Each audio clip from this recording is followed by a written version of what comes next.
In 1942, George Bush celebrated his 18th birthday by enlisting in the U.S. Naval Reserve. Within a year, he was Ensign Bush, the youngest fighter pilot in the Navy. Taking part in 58 combat missions in the Pacific Theater, Bush was flying his plane on a special bombing mission over China when he was shot down by the Japanese and was forced to bail out at sea. He survived, though his crew did not. I'm floating around in this raft, paddling, and then all of a sudden saw this conning tower come up and saw the submarine surface. With the end of the war in sight, Bush set his sights on Barbara Pierce. The two wed in 1945, while Bush was still in the Navy. They would have 6 children, including our 43rd president, George W. Bush, and popular Florida Governor Jeb. Bush left the Navy and graduated from Yale before he and Barbara moved to Texas to find his dreams on an oil field. By the age of 30, he was co-founder and president of Zapata Offshore, which pioneered experimental drilling equipment. But just like his father, Bush was attracted to public service and politics. After losing his first political race for a Senate seat in 1964, he was elected to the House of Representatives 2 years later, serving 2 terms. Encouraged by Richard Nixon to run again for the Senate in 1970, he was defeated a second time. He moved on to high government positions. In 1971, Richard Nixon appointed him ambassador to the United Nations. And in 1973, he became chairman of the Republican National Committee at the height of the Watergate scandal. In that role, Bush urged Nixon to resign for the good of the party. I shall resign the presidency effective at noon tomorrow. President Gerald Ford sent Bush to China as chief of the U.S. Liaison Office. A short time later, Ford called him home to be director of the CIA, and Bush was credited with bringing morale back to the agency. Bush left in 1977 when President Carter entered the White House. By 1979, he was ready to get back into the political ring. Ladies and gentlemen, I am a candidate for President of the United States. Bush was seen as a moderate alternative to Ronald Reagan, but dropped out of the presidential campaign after poor primary performances. A short time later, he accepted Reagan's offer to be his running mate. Reagan won in a landslide. During his 8 years as vice president, Bush was credited with softening Reagan's view of the Soviet Union and pressed hard on issues like deregulation and the war on drugs. In a natural progression, Bush became the Republican Party's nominee in 1988, with Senator Dan Quayle from Indiana as his running mate. The Republican team defeated Massachusetts Governor Michael Dukakis and Texas Senator Lloyd Bentsen. I, George Herbert Walker Bush, do solemnly swear. During his presidency, the Soviet Union dissolved, the Berlin Wall fell, and Manuel Noriega was arrested, securing the Panama Canal. But everything came to a head when Iraq's Saddam Hussein invaded neighboring Kuwait. We're not walking away until our mission is done, until the invader is out of Kuwait. President Bush reacted quickly, committing over 400,000 U.S. troops and building a strong coalition of allies. Operation Desert Storm had begun. The majority of America supported the president's decision to throw Saddam Hussein back into Iraq, and Bush's popularity rating hit an all-time high. Most thought he was unbeatable for a second term, but a broken campaign promise. Read my lips. Would come back to haunt the 41st president. And in the fall of 1992, with the war a distant memory, George Bush lost re-election to former Arkansas Governor Bill Clinton. Bush traveled to Kuwait to commemorate the Gulf War in 1993. An assassination plot on his life was uncovered, but Bush was unharmed. It was later discovered the poorly orchestrated plan was the work of the Iraqi intelligence service. A Kuwaiti court would convict all but one of the defendants. Bush retired to Texas with Barbara, getting in a few rounds of horseshoes and celebrating countless birthdays by parachuting out of planes, spending time with the family in Maine and reliving memories of when he was a boy. I can honestly say that the 3 most rewarding titles bestowed upon me are the 3 that I've got left: a husband, a father, and a granddad. While retired, his life was active until the end, joining forces with former political foe Bill Clinton to raise money for the victims of the 2004 Indian Ocean tsunami and Hurricane Katrina in 2005. The former presidents formed a close friendship, continuing their charity work and enjoying annual lunches at Bush's home in Kennebunkport, and using his experience and insights to serve as a quiet advisor to his eldest son, the 43rd president. Here, attending George W. Bush's Presidential Library dedication in 2013 and sharing a few words. We're glad to be here. God bless America, and thank you very much. Good day. Too long? Bush even kept up with public debate by joining Twitter, where he often shared photos of his colorful socks that became part of his signature look. Age brought health challenges, of course, a form of Parkinson's disease that left him in a wheelchair, and brief hospital stays in his 90s for pneumonia, bronchitis, and a fall in his home. But not enough to keep him out of the limelight, throwing out the first pitch before a 2016 baseball game and pregame ceremonies months later at the Super Bowl in his Houston hometown. Reuniting with his former running mate and Vice President Dan Quayle in July, and then catching a glimpse of the rare eclipse that crossed the country alongside his family in Maine in August. One of Bush's last public appearances was at his beloved wife Barbara's funeral, where he met with former presidents, first ladies, and the current First Lady, Melania Trump. Bush recently returned to his vacation hometown of Kennebunkport, Maine, joining fellow veterans for a pancake breakfast before he was hospitalized for low blood pressure and fatigue. This was the first time in decades that neither he nor his wife attended the annual Memorial Day parade. He wrote in a tweet, he is, quote, forever grateful not only to those patriots who made the ultimate sacrifice for our nation, but also the Gold Star families whose heritage is imbued with their honor and heroism. Known for his maturity and straightforward approach, George H.W. Bush called this country to be better in hopes of inspiring the people to be great.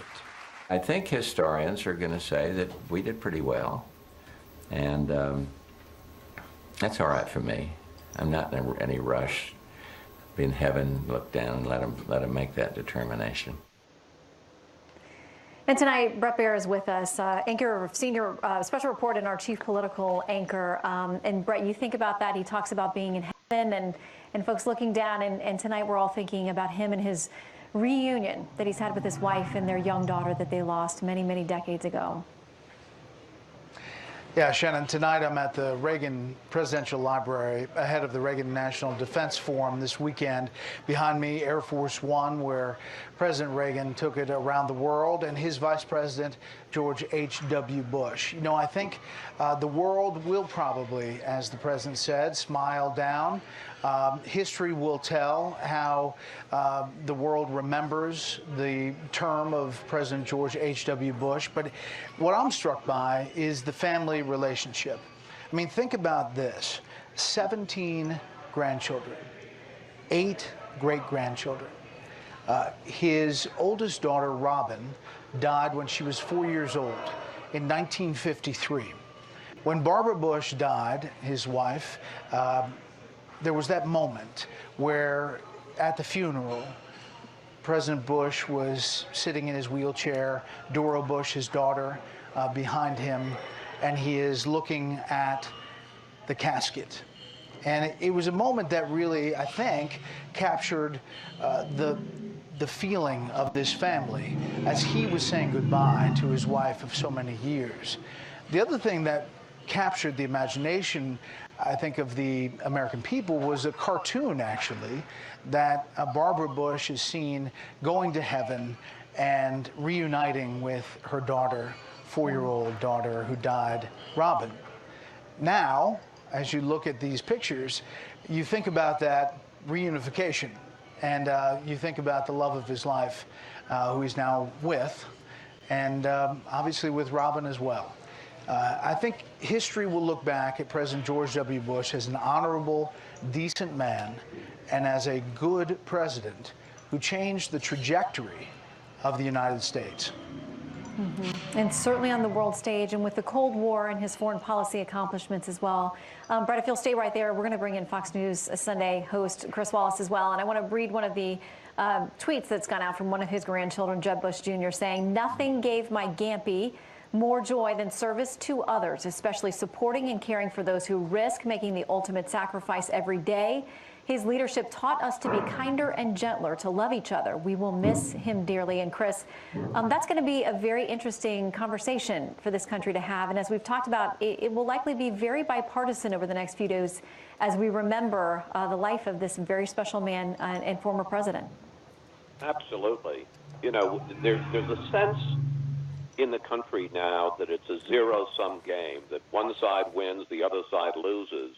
And that wasn't the way that George H.W. Bush viewed life, and certainly not the way he viewed politics. As I said earlier, he was very competitive, very tough, fought hard for a variety of positions, fought hard to become president, and was certainly crushed, at least for a short time, when he lost in 1992 to Bill Clinton. But he had a sense of the community that this country is, and there's much more that unites us than divides us. And boy, if we can have more of that conversation over the next few days as we celebrate his life and observe his death, that'll be his last contribution to this country. I wanted to mention, Shannon, that there was a lot of talk today amongst people that President Bush might be in trouble, and we'd heard this a variety of times, that he might be near death. He was a tough bird, and had a number of times he was hospitalized, and things seemed quite serious. So I wrote to a couple of his top staff people, one of them, Jim McGrath, his press spokesman. And, I said, I hate to even ask this question, but just, is he in trouble? And he wrote a note back and basically said, yes, he's having a tough week, but, he's had a lot of tough weeks, and then he bounces back, and he then said, this morning, less than 24 hours ago, he had 3 eggs for breakfast and is at home resting comfortably. So the people closest to him are not at all convinced that this was going to be the end for George H.W. Bush. I also wrote a note to a wonderful woman, really, who's been so close to him, his chief of staff, Gene Becker, in his presidential office in Houston. And one of the things I always got a kick of, and I've been in touch with her over the years since he left office, as we arranged a variety of interviews, the president and all his staff's email address was flfw.com. And I always used to, when I first saw it, I wondered, what does that mean? And I finally figured out, former leader of freeworld.com. And that was kind of the light way in which George H.W. Bush, obviously, he took the presidency seriously, but he didn't take himself seriously. And, the idea flfw.com was his email address.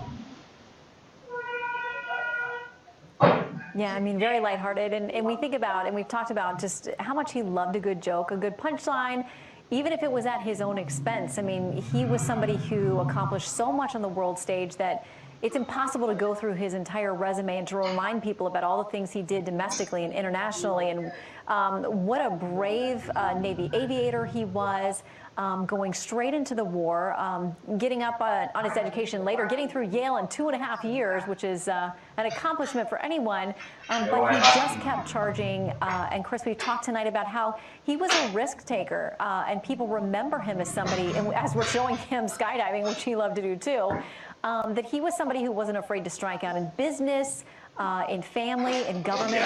He was always, it seemed, rising to a new challenge, Chris. Yeah. It's interesting. I asked him about skydiving and his decision to do that. And even that he put not just as a lark or a personal adventure to him, but as a public service. And he said, I'm trying to send a message to old folks like him at that point. He was in his 80s. He said that you don't have to sit and I remember he put it this way, drool in the corner, that you can get up and you can do something. Maybe you did the skydiving with the Golden Knight, but you can do something. 20 cái lá ngoài này. You're not. Don't put yourself Đừng in bỏ này để có hút cái chiều lại nữa mà. His sense of humor. I had the one time after I had interviewed him in Houston that he invited me to go, and as my producer, to go off and have lunch with him. And we were talking, remember in 2005, after the terrible tsunami in Asia, he and his son, Bush 43, assigned him and Bill Clinton to go tour the area, and part of it was to raise money by dramatizing the terrible situation there. Now, George H.W. Bush and Bill Clinton did not seem like a natural fit. Among other things, Bill Clinton had beaten Bush in the 92 election, in addition to which their personalities couldn't have been more different. And President Bush, 41, regaled us at lunch about their trip together through Southeast Asia. And one of the things he said was, you know, we're so different. Like, he loves to talk and opines about everything, and I'm maybe more measured. But, you know, a lot of what he said was very interesting, and among other things, if I was having trouble talking about something, I knew that Bill would fill the space. Another thing that frankly drove him crazy about Bill Clinton was the fact that Bill Clinton, and anybody who's ever covered him knew it, was always late, because he would get involved in a conversation, and we always talked about operating on Clinton time. And so they agreed that they were going to get up and go around at, let's say, 9 in the morning in their trips through Southeast Asia, and Bush would be in the car at 9 o'clock, or maybe even 8:57, and Clinton would show up when he did. And he said it clearly bothered Clinton that he was always keeping Bush waiting. So one day at about 8:55, he came downstairs excitedly, like he was going to beat Bush into the car, into the limousine, taking them around. But Bush, not knowing this, not doing it on purpose, had gotten in the car at 8:50, and he said the look of disappointment on Bill Clinton's face when he looked in the car and he thought, this guy beat me again, and is in the car before.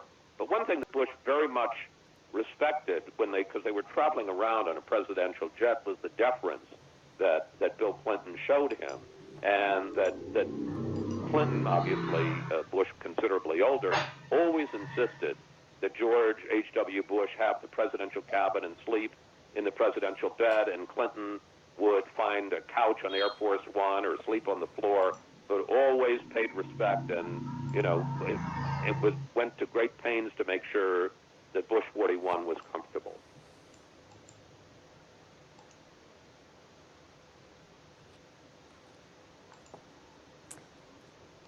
And as we watch this treasure trove of memories that we have, all these pictures, and we think about you see there the banners from the Kuwaiti people, and that, of course, was a big moment in his presidency, the coalition that the U.S. was involved with in there, going in to defeat the Iraqis in a flashpoint in that region.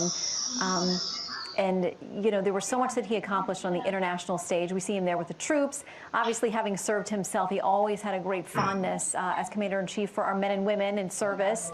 And he continued throughout his life to do things with the wounded warriors well into his retirement in ways that he hoped would inspire other people. And Brett, it seemed that's what he was always about, was inspiring all of us to give more, to serve more, and to be better. Yeah, Shannon, listen, you look back at his life and legacy, and you see these pictures of him shaking hands with troops there. Think about that moment. Remember that it was, at that point, Defense Secretary Dick Cheney. It was Brent Scowcroft. It was luminaries in his White House, George H.W. Bush, rallying around him. A coalition that really hadn't been formed before on the international stage when it came to Gulf War #1. And he was the template by which other presidents looked at and said, if I can get the world to rally around me like George H.W. Bush did with Gulf War I, this will be a success. If Chris is still on the phone, I'd love to ask him about the transition from President Reagan, as we're standing here in the Reagan Library with Air Force One, where Reagan traveled the world to all kinds of places. The transition from President Reagan to then President George H.W. Bush, their relationship, and how maybe, Chris, you perceive that. Well, you know, I can't say that they were close friends. And in fact, the very fact that Bush was named as vice president, if you remember back in 1980, Reagan was enamored with what I think everybody ended up thinking was a terrible idea of a kind of almost co-presidency with Gerald Ford, and was involved in negotiations in Detroit at the Republican National Convention, and then it all fell apart, and now suddenly they're in Wednesday night, and they don't have a vice president, and obviously Bush had run the strongest race, had gotten the most delegates, second only to Reagan, and that Reagan at the last minute decided, well, you know, let's go with Bush. So it wasn't his first choice, but I think that they had a close political partnership, if not close personal partnership. And Lord knows, George H.W. Bush in 8 years, there was never a hint of any dissent, of any separate agenda. He was just utterly loyal, at least, you know, to what the public could see, to Ronald Reagan. And Reagan, I think, one, was certainly respected him and thought, you know, I think presidents always feel that the vice president is the one who, because of the amendment that they can only serve 2 terms, can carry on their legacy, and that if you get somebody from the opposite party, in this case it would have been Michael Dukakis, then they'll undo a lot of what that president has accomplished in his 8 years. So Reagan was very supportive of George H.W. Bush, Bush 41, and it was a kind of seamless transition from one to the other. It was interesting, though, that Bush, and there was one question, because as you pointed out earlier, Brett, Reagan was so large, much larger than life, in a way that Bush, I think, would have admitted he wasn't, that he needed to establish a separate identity. And one of the things that he did at that New Orleans convention in 1988, when he became the nominee, was to talk about a kinder, gentler presidency and approach things in 1,000 points of light, and to sort of establish what his agenda was going to be, not different than, but as something of a departure, something of a turn from Reagan's agenda. You know, a lot of people, Chris, don't remember the assassination attempt in April of 1993. After President H.W. Bush left the White House, he went to Kuwait to be commemorated for his role in the first Gulf War, and there was an assassination attempt. Kuwaiti authorities arrested eventually 17 people they thought was around this conspiracy to kill then the former president using a car bomb. There was a lot of talk about possibly who was behind this. The United States sent various personnel to Kuwait to investigate on their own. And they eventually came to the intelligence that the United States government concluded that Iraq was behind the attempted car bombing.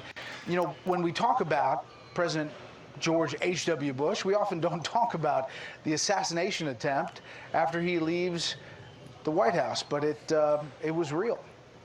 Yeah, and correct my memory, but as we're talking about this, I believe that Bill Clinton, his successor, then had a missile strike on Baghdad on a couple of installations there as punishment for this attempt. And there was always right. There was always some thought that when his Bush 43, his son, got involved in Iraq, that there was a sense this obviously wasn't the prime reason, but of unfinished business, like Saddam Hussein went after his father, and that was perhaps in the background the motivation for Bush 43. Mm-hmm. That's right. All right, Shannon, Chris, I should point out that they're cleaning up from the National Defense Forum dinner here. So as you hear the glasses clinking behind me, that is the cleanup crew behind me for the Reagan National Defense Forum as they're preparing for tomorrow. You get a little ambient noise there on a very busy night. Chris, thank you very much for joining us as well. I want to bring in some more folks with very close ties to the president. We've got Dana Perino, Brad Blakeman, former advisor to President George W. Bush, and Juan Williams, all joining us now. Juan, I want to start with you because we've talked a lot tonight about the bipartisan appeal of President H.W. Bush, 41, and the fact that he worked across the aisle. And he was somebody who was willing to work compromise to get things done. Your thoughts on him tonight? Well, you know, I mean, the emotion flows out of me because I was a White House correspondent during the Reagan years, and one of my jobs was to travel around the country with George W. Bush, especially in that '84 cycle when President Reagan was up for re-election. As you've heard, they weren't particularly close, but George H.W. Bush was a great emissary for the Reagan administration because he had been head of the Republican National Committee. So he knew people all across the country in every state. He could tell me names of people in an unbelievable fashion. I mean, it's just incredible. And we would sit together, and I remember one thing that he told me, Shannon, was that I should write notes to people. He would write notes, 5 and 10 notes a day out of habit, just to stay in touch with people, certainly with all the prominent Republicans around the country. But he would write to friends and people, and everybody would respond to him not as the vice president at that time, but as George H.W. Bush, someone that they knew and felt a very personal connection to. When I had the chance to travel with him, to talk with him, I was to this day, so impressed with him among all the politicians I've ever met because he was not only a war hero, but remember, he had been our first envoy sent by Richard Nixon to China. And when I went to the Olympics in, I guess it was 2008 in China at the Bird's Nest and all that, I remember talking to him about China. And you remember his son, George W. Bush, spent a lot of time in China because his dad had been there as the envoy. And then, of course, he goes on and heads the CIA, the Republican National Committee, vice president, having previously served as a congressman, and then president of the United States. I don't think we see, if you look at it in historical terms, anybody with that level of public service, commitment, experience, and as I said to you, the greatest measure would be his personal connection to people, especially Republicans across the country, people in the party, hardworking to build party structure throughout. And he really had that kind of personal connection, that kind of political connection that I think is extraordinary in these times. People just loved him. And one of the things that happened for me tonight as I heard about President Bush's death is I just went to the wall, and I don't know if you can see this, but I brought with me a picture of a young version of me and a fairly young version of President Bush. And here we are on what was then Air Force Two, traveling around the country, as I said, going to all kinds of picnics and festivals in order to help Ronald Reagan win re-election in 1984. And then recently, 5 years ago, I sent him a note, and again, I say, you know, he was such a great note writer, and he sent me back a note. This one came from Maine, from Kenny Bunkport, and he wrote about remembering the good old days, traveling on Air Force Two, as he said, and just wrote some kind words to me. This was really very special to me. That's why it hangs on the walls in my home here in Washington. The other thing that strikes me is, at this moment, so emotional about him is, you know, he was one tremendous baseball player. He's captain of the Yale team. And as you know, his son then went on to own the Rangers and all, but he's a big Houston Astros fan to the end. And we would talk baseball. Now, he's a left-hander, Shannon, and Shannon, you know something about baseball. I know you're a baseball fan. And George W. Bush was an astute. I don't say this lightly. I'm not trying to, you know, celebrate him in some way that's unearned. But George W. Bush could tell you about major league players on a level that I don't think any other politician I've ever met could do. I don't think general managers could talk about baseball and baseball players with the depth of understanding of the game that George H.W. Bush had. So for me, it was like, you know, people would say, hey, you know, I'd come back from a trip with George H.W. Bush, and my wife would say, you know, oh, what's going on? How are you doing? And I would say, well, here's the latest on what we can expect from the Orioles and the Astros and the Yankees from the very top of American political life. This guy was so extraordinary, such a statesman and such a friend. As you said, able to work across the aisle. We've heard from Brett and from Chris about his work with Bill Clinton. But you should know that even recently, you had Barack Obama going down to Houston and stopping in to visit. And that kind of relationship, again, so extraordinary in these days of, you know, utterly polarized politics. And a beautiful statement from both the Obamas tonight. But I want to jump in here, and we'll come back to the panel and Brett and all the folks standing by. But because you mentioned his love of sports, we want to bring in sportscaster Jim Gray. We actually have him with us. He's a Fox News contributor. He interviewed the former president more than 20 times. And you know, Jim, maybe even more than the rest of us, about just how much he actually loved sports and had such a depth of knowledge, especially about the game of baseball. He loved it. He followed it. In fact, one of the great things that he used to talk about, he met Babe Ruth in 1948. And he used to carry around a little card from time to time, and he gave me one of the signed cards that he had with him pictured with Babe Ruth, as you see right there on the screen. Unfortunately, at that time, Mr. Ruth was ravaged with cancer, and but he was able, as the captain of the Yale baseball team, to and it was a proud moment for him. And you just saw that pitch that he threw out, the first pitch, and it always bothered President Bush that he bounced that ball. He was a great baseball player in college. And so when his son, George W. Bush, threw out the first pitch after the terrorist attacks in September 11th of 2001, he always remembered, President W. Bush would tell me, that his father bounced the ball and how much it bothered him. And so when Derek Jeter came in and told him, "Don't bounce the ball, Mr. President," it refreshed all of those memories. And then President Bush, 43, went out and threw a perfect strike to help lift the nation to try and get onto some sense of normalcy. But President Bush Sr., he also loved golf. He was a terrific fan of the game of golf. And he would show up, and I would interview him regularly at the Ryder Cups and the President's Cups. And his father, George, his grandfather, George Herbert Walker, created the Walker Cup, which, along with the Ryder Cup, one of the staples and traditions of golf. I also got to see him, I got to play golf with President Bush. I got to see him golf in 1995, a tremendous story when he golfed with President Clinton, President Ford himself.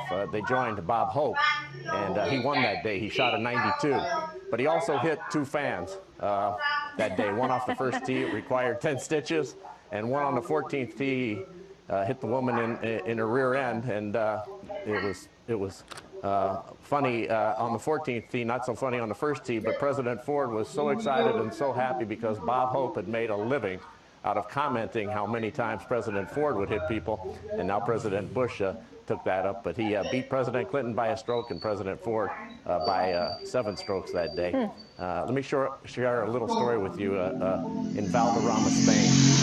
We were there for the Ryder Cup in 1997, and it was Seve Ballesteros, a homecoming for him, and so he came over to watch the American team. And it was pouring rain one day, and we were all scattering to get off the course. And I was in my golf cart along with the technician, a sound man, a man named June Kim from NBC Sports. And we were driving, and we saw 3 guys standing. One guy had a Glad trash bag over his head and was soaking wet. And there were 2 guys standing behind him. Got a little bit closer, and I said, "That's President Bush."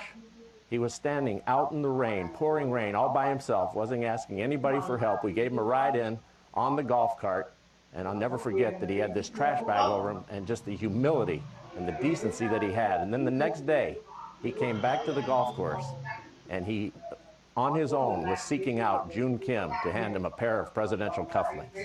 And I just thought, what a remarkable, amazing man to do something like that because he got a ride in a golf cart. And he was just wonderful to be around. And he loved to play golf, and he loved to play fast golf. In fact, he was so touched and loved the fact that Arnold Palmer told him that he had been a great contributor to the game of golf, that not everybody's like Jack Nicklaus, who can stand out there and just play for hours upon hours upon hours and concentrate on every stroke.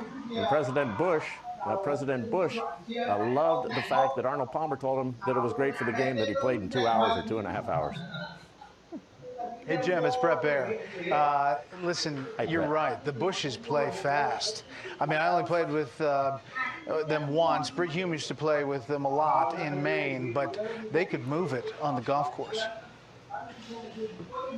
They did, and it was boom, boom, boom. And you know, they enjoyed it, but he wanted to do it fast. And you know, he would concentrate, but in those split seconds. And he could hit some good golf shots. But, you know, to him, it was a form of relaxation, a form of a challenge. And he used to always tell me how much he could learn about other people by playing golf with them. And if they were really slow, they didn't get an invitation back again. You know, I was also honored, Brett, in 1999 at Brookline at the Country Club, NBC. We were televising the Ryder Cup. And President Bush had come on many times with me to do interviews, and I saw him. They were there to support Ben Crenshaw because Ben was from Austin, Texas, and you know, they were living in Texas, obviously. And I asked, could I interview President Bush, and he said, sure. Well, Barbara Bush walked up to me and he said, why are you always interviewing the old man? Come on, get over the old man. And she pointed over to George W., and she said, that guy's going to be running for president, the governor of Texas. Why don't you put him on? And I said, well, sure, can we do the whole family? And so we did the whole family, and it was kind of fun to be told, or kidded, or prodded by Mrs. Bush. And so we interviewed them both together, and Jeb was also part of it. And President Bush, W. Bush, was able to speak to the team, and they rallied for the greatest comeback in the history of the Ryder Cup. He was the governor at the time, and Ben Crenshaw and the guys came back and won at Brookline. And I asked President H.W. Bush the next day if, in fact, he was the one that was able to rally him, and he was way too humble. He said, just gave him a few words of encouragement. I won't get anywhere near trying to take any credit for this. You know, listen, this is a sports family. Obviously, you're talking about golf here, baseball, President H.W. Bush's prolific baseball career in college. George W. Bush owns a baseball team. There was pride in sports. It meant a lot to them. Did you ever get a sense when you were talking to them about these moments, you know, throwing out the first pitch, flipping the coin at the Super Bowl, how much these things meant to them? It meant an awful lot to him. I remember talking to him at the Final Four when it was in Houston. And he was a great friend and, you know, such a mentor and a confidant with Jim Nantz, the great sportscaster from CBS. And Jim wrote about him extensively in his book, and they spent countless hours and days together. And I believe he had come in part to some of these Final Fours because he wanted to spend some time with Jim Nantz. But he was always agreeable. And I remember John Thompson, the great basketball coach from Georgetown, had never met President Bush, even though he had coached at Georgetown during the time that President Bush was in office. And it was like a hole that he didn't have because he didn't have that one photograph with President Bush. So I walked him over at halftime, and President Bush was just it was, instead of the honor being for John Thompson, it was the honor for President Bush to be able to receive him and spend 5 or 6 minutes before he had to go back on the air. Sports meant an awful lot to him. I remember in 2005, I got to interview both President Clinton and President Bush on the field in Jacksonville before they flipped the coin for the game, the Super Bowl game in Jacksonville. They went out and flipped it together. They had worked on the hurricane relief efforts together.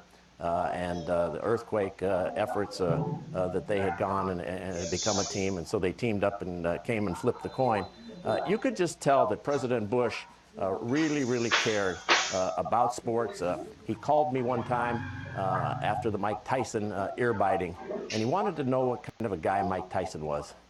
And I said he's wonderful to be around, and he made a despicable, horrible mistake, an incident that night. But it just brightened him so much that I thought that Tyson was wonderful. And he said, you know, I don't want to judge him.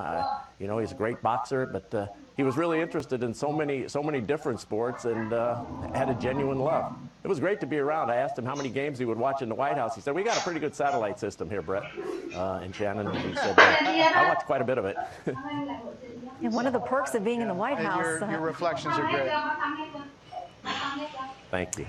We want to. He was a wonderful man. I mean, I was lucky to spend the time with him. He was a joy. He was a joyous guy who was very, very humble. Decency beyond belief. Yeah, quite a combination leadership and accomplishment. I want to show you a video coming into us a short time ago from a neighbor who stopped by the gates to the Bush neighborhood there. They placed an American flag and some flowers. Neighbors said they wanted to come by, saddened by the loss, but spoke very, very highly of the Bush family, and just talked about the fact that she said, you know, there were people who were good people. They knew them as neighbors, had the utmost respect for them, and just wanted to stop by and place something there at the gate. And you can only imagine in the coming days that will ramp up even more. We want to bring Dana Perino back in, and we've gotten a reaction now from former Secretary of State Condoleezza Rice tonight. She talked about the deep, broad legacy of President H.W. Bush, and she says he's finished his race with honor and dignity tonight, Dana.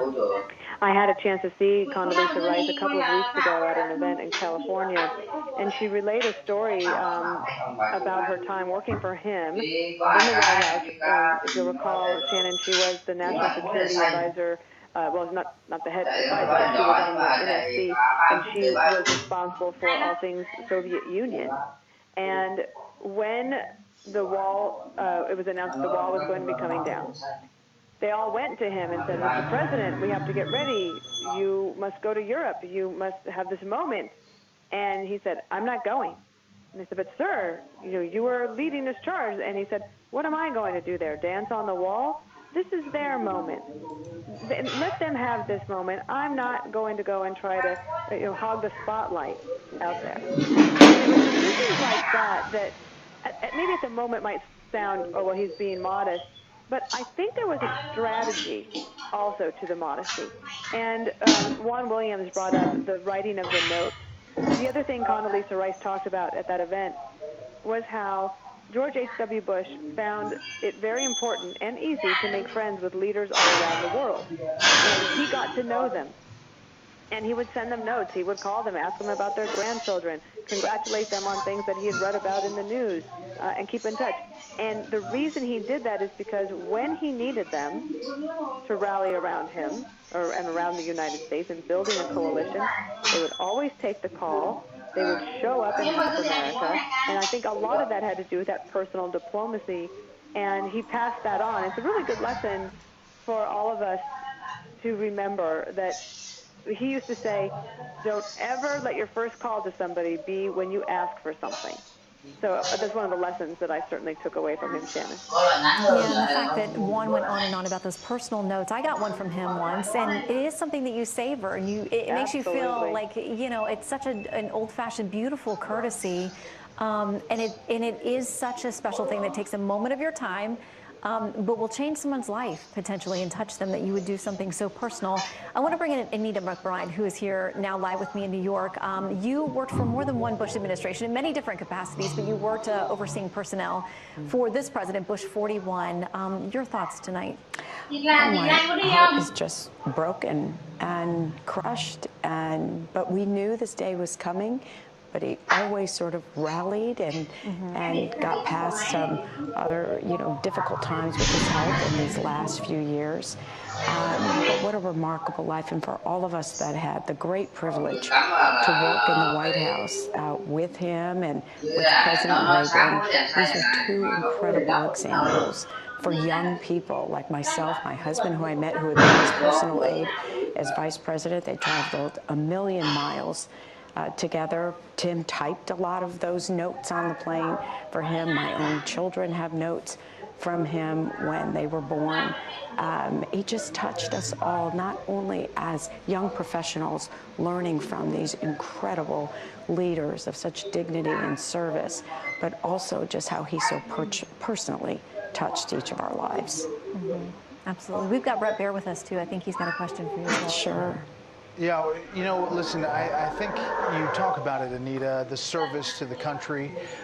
Think about that this was the last living former president who was a World War II vet, someone who served the country for all of his life, volunteered after Pearl Harbor, decided not to go to college to get into the military after the attack on Pearl Harbor. Talk about, I guess, in the wake of his life, what you think his legacy will be, and perhaps what people should take from it. It's such a great point that you raised, Brett, and I think when you think about George H.W. Bush, you picture that photograph of him as that young naval aviator, and then being rescued, of course, when his plane went down, and how young he was to take on the level of responsibility and devotion to the country, that it was just so natural for him, without a doubt. You know, growing up, of course, in a family that was a family of service, but also a family of, you know, great humility. And you know how he often said to how his mother would always tell him, don't brag about what you do, just do it. And I think, you know what, that is such a wonderful, as I said to Shannon too, a wonderful example for those of us who worked in Washington, worked in the White House, worked in public service, that I hope is something that we all just treasure and know is remarkable in people who take up the leadership mantle of our country. Yeah, Brad Blakeman's with us. You know, I go back to this World War II time. The youngest aviator, Brad, in the U.S. Navy. 1944, September 2nd, his plane shot down. He's rescued in the Pacific Ocean. He rejoins his squadron. He receives several honors from the military and from the country. And oftentimes, as we talk about George H.W. Bush, we focus on his time as president. But it was much more than that. It was, and I was with him in Saipan.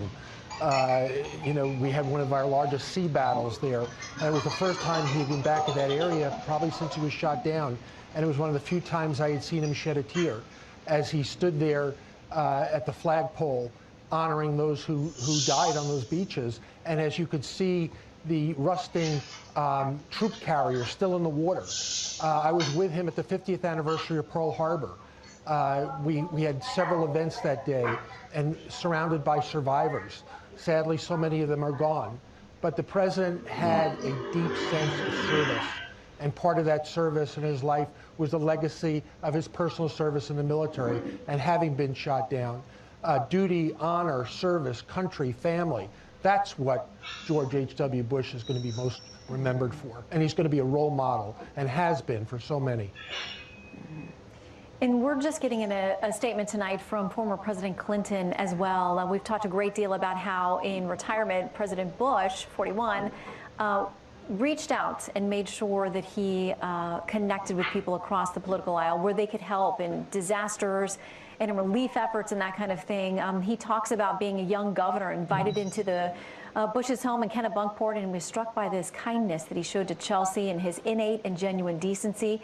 He went on to say, the Clintons do in their statement, few Americans have been or will ever be able to match President Bush's record of service to the United States and the joy he took every day from it, from his military service in World War II to his work in Congress, the United Nations, China, the Central Intelligence Agency, the vice presidency, and the presidency, where he worked to move the post-Cold War world toward greater unity, peace, and freedom.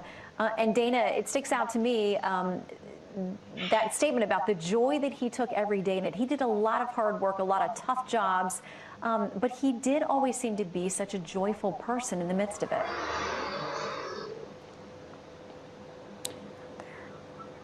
If we have lost Dana, then I'd love to redirect that to Anita I'm McBride, sorry. who's here. Shannon, That's okay. the truth is I'm loving your coverage so much that I had the TV turned up too loud and didn't hear you call for me. Because these tributes are just are wonderful and fulsome. Did you ask me a specific question? Yeah, I was just talking about the statement we have from the Clintons, talking about the joy that President Bush took in his service every day and all these different positions that he served in. And that really strikes me. I mean, these are difficult jobs. He was forced into difficult situations, as any president is, but he really did always seem like a joyful person. Well, and one of the things that he had said to President Bush 43, after he lost in that 92 race, 43 asked him, Dad, where did you get the strength to be so gracious after that loss? It was so excruciating, the family so heartbroken, and he said, I had no choice. And I think that what he learned as a young boy growing up with a mother who apparently was one of like the angels that walk the earth, she basically said, every day you wake up and it's a choice. Your choice in attitude and what you say, how you conduct yourself. And one of the things that he showed us in a post-presidency is really how to be a former president. He was a gracious winner and a gracious loser. And so he lived quite a long life after he finished the presidency. Jimmy Carter is also, but he really set a good example for Bill Clinton, for Barack Obama, and for his own son, George W. Bush, because there's a lot of life. And after you've had this job as the leader of the free world, the most powerful person on the planet, what are you going to do in those next years? And he chose to do lots of different things. He continued to do speaking, but I think one of his great lasting legacies is at College Station, Texas A&M, where the Bush Library is, and where to this day people learn about his leadership. And leadership is really part of that curriculum there at the library. He also stayed active as 43 put together the Presidential Leadership Scholars Series, and that is with the libraries of 41, 43, Bill Clinton, and Lyndon Johnson. And they all work together to help create this new generation of leaders and to cultivate that. And I do think, though, that, Shannon, just to get back to your original question, this idea of a choice of how you're going to live your life. One of the things Bill Clinton also said is that in many ways, 41 became like a second father to him. Yeah. And I think that might have been Anita there. Maybe she could talk a little bit more about that. That is very important because when Barbara Bush died, we talked about her as America's grandmother. 41, of course, had so many roles in his life. It was a privilege, of course, to know him. He made everyone feel special. But what do grandparents do? They teach you about how to conduct yourself. Life is hard. But you make choices based on the values that have been instilled in you. And if it is gratitude, dignity, humility, patriotism, and the number one thing is unconditional love for your family. And that's something I really learned from them and have tried to keep in mind as the days get hard, you get busy, maybe you get irritated. This is a time of incivility, but it's a choice. And he taught us how to make it well. I just want to touch real quickly on the bipartisan nature of all of this. And Juan Williams, George H.W. Bush could recross the aisle. He just could. It wasn't just Bill Clinton in the post-presidency time. He did it during his presidency.